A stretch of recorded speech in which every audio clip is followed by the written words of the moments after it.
Baik, Assalamualaikum warahmatullahi wabarakatuh. Hari ini nama saya Indra Supiono. Saya hari ini akan membahas tentang hidrolik sistem pada alat berat ya, seperti pada grader, dozer, HD, maupun hidrolik ekskavator.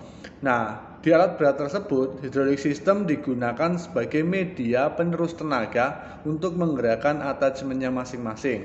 Seperti pada HD, misalnya dia akan menggerakkan tenaganya untuk menggerakkan si vessel menggunakan hidrolik system. Untuk di unit grader dia banyak ya, untuk dari segi steering system, dari segi attachmentnya seperti bleed maupun ripper, dan juga dari segi unit dozer dia digunakan untuk bleed. Nah, khusus untuk ekskavator, hidrolik system ini lebih komplit ya, karena dia digunakan untuk semua attachmentnya ya, yaitu bucket ya. Di sini dia akan digunakan hidrolik sistemnya menggunakan hidroliknya untuk menggerakkan si attachmentnya. Kenapa sih alat berat di sini menggunakan hidrolik system? Karena pada alat berat di sini untuk meneruskan tenaga dia membutuhkan tenaga yang besar dan power yang besar dari sistem fluida. Dan sistem fluida ini sangat cocok untuk meneruskan tenaga paling efektif. Di sini berdasarkan sifat-sifatnya, fluida ini adalah zat cair yang mana dia itu mudah sekali menyesuaikan bentuk, Pak. Contohnya seperti gambar di sini. Dia ketika fluida ini masuk ke suatu tabung, dia akan berbentuk menyerupai tabungnya, sehingga dia bisa atau mudah sekali digunakan untuk menempati ruang-ruang yang ada di sistem hidrolik. Terus sifat yang kedua adalah sifat fluida ini dia adalah tidak bisa dimampatkan, Pak. Yang mana ketika kita dapatkan tekanan, dia akan meneruskan tenaganya ke segala arah. Dengan itu secara otomatis ketika kita menggerakkan attachment ataupun kita mengarahkan oli menuju ke aktuator, dia akan meneruskan tenaganya dengan sangat baik, Pak. Karena berbeda dengan seperti udara, sistem fluida di sini dia akan meneruskan tenaganya sebesar 100%, Pak, di sini. Nah, terus berikut adalah komponen-komponen dasar pada sistem hidrolik. Jadi di sistem hidrolik karena dia menggunakan sistem fluida, dia di sini ada yang disebut dengan hidrolik tank, Pak. Hidrolik tank di sini dia berfungsi untuk sebagai penampung fluida dan juga dia digunakan sebagai media pendingin ataupun pelepas panas dari si fluida tersebut. Nah, untuk di hidrolik tank di sini ntar dia ada dua tipe, Pak, di sistem hidrolik. Ada yang menggunakan pressurized atau tangkinya bertekanan di dalam, dan juga ada yang unpressurized atau tangkinya terhubung dengan udara luar. Nah, keuntungannya untuk yang unpressurized dia adalah lebih berdingin ya, sedangkan untuk yang pressurized dia lebih mampu atau lebih mempermudah dari segi hisapan dari si pompa. Nah, dari hidrolik tank dia masuk ke yang namanya hidrolik pump di sini. Nah, hidrolik pump di sini fungsinya adalah sebagai media pengalir atau penyalur oli yang ada di hidrolik tank menuju ke sistem hidrolik. Nah, di hidrolik pump di sini biasanya dia akan ada beberapa tipe ya. Ada yang tipenya adalah fixed displacement pump ataupun ada yang tipenya adalah dia variable displacement pump, tergantung dari tipe hidrolik yang akan digunakan. Dari hidrolik pump dia akan masuk ke dalam kontrol valve, Pak. Nah, kontrol valve di sini terdapat yang namanya relief valve di sini, Pak. Nah, relief valve di sini dia fungsinya adalah untuk menaikkan pressure yang ada di dalam sistem hidrolik. Jadi kalau tadi si pompa dia berfungsi sebagai penyalur atau si penyuplai flow.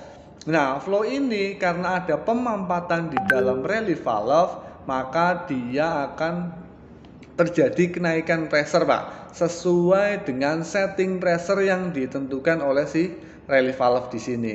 Sehingga ketika relief valve-nya dia sudah mencapai setting pressure-nya, jumlah oli yang tidak digunakan dia akan diarahkan kembali menuju ke tangki. Tujuannya apa? Supaya tidak membebani si pompa.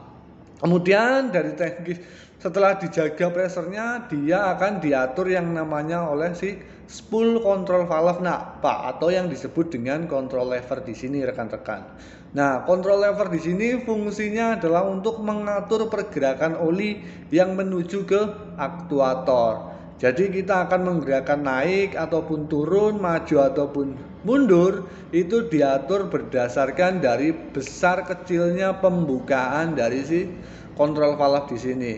Kalau kita menekannya banyak, maka pembukaan flow oli yang dari pompa juga akan banyak. Dan ketika kita menekannya dia sedikit, maka pembukaan olinya juga sedikit. Begitu juga kita kalau mau mengatur jarak olinya yang diarahkan ke sisi bottom atau sisi head, atau sisi maju, mundur atau naik ataupun turun. Dari kontrol valve di sini dia akan masuk ke dalam silinder Pak, atau yang sering disebut dengan aktuator. Nah, aktuator di sini dia berfungsi sebagai penerus tenaga ataupun sebagai media penggerak dari attachment tersebut. Nah, di dalam silinder dia terdapat sebuah rod dan piston. Rod dan piston inilah yang fungsinya akan diberi dengan oli Pak. Nah, untuk silinder di sini ntar ada dua tipe, ada yang tipenya single acting atau yang hanya digunakan untuk menaikkan saja, atau di sisi headnya saja dia untuk menekan dari si attachment, sedangkan penurunannya dia berdasarkan berat dari unit itu sendiri. Dan ada juga yang tipenya adalah double acting atau yang seperti ini Pak. Jadi sisi head ataupun sisi bottomnya sama-sama bisa dialiri fluida, sehingga dia akan sama kuatnya ketika naik maupun ketika turun. Nah, misalkan dia mau naik, maka dia karena gambar seperti ini dia akan diisi dari sisi head Pak, sehingga dia akan mendorong piston ke atas. Ketika piston ini ke atas, otomatis sisi bottom dia akan membalikan olinya menuju ke tangki. Nah, sebelum kembali ke tangki, di sini dia akan melewati yang namanya filternya si return filter hidrolik. Nah, return filter hidrolik di sini fungsinya adalah untuk menjaga supaya tidak ada kotoran yang kembali dari sistem masuk ke tangki. Jadi kalau di sistem hidrolik dia akan mengatur jumlah oli yang kembali ke tangki diatur oleh yang namanya si return filter ini Pak. Nah, return filter di sini selain sebagai penyaring, dia juga sebagai safety supaya kotoran nggak masuk ke tangki, sehingga ketika tangki dihisap oleh pompa, kotoran tidak ikut bersirkulasi ke dalam sistem dari si hidrolik komponen di sini, Pak. Mungkin itu sedikit tentang komponen dasar hidrolik ya, Pak, yang dapat saya sharingkan untuk hari ini dari awal. Jadi sifat berdasarkan sifatnya atau sifat fluidanya ya, berdasarkan sifat fluidanya dia adalah tidak bisa dimampatkan dan meneruskan segala arah, sehingga hidrolik akan lebih kuat dibandingkan dengan yang bertipe pneumatik. Terus sedangkan dari segi komponennya, hidrolik ini terbagi menjadi, pertama ada hidrolik tank, komponen berikutnya ada hidrolik pump, ada kontrol valve, dan di kontrol valve di sini ada kontrol lever beserta dengan relay valve-nya. Kemudian juga di sini dilengkapi dengan aktuator atau yang disebut dengan silinder sebagai media penerus tenaganya.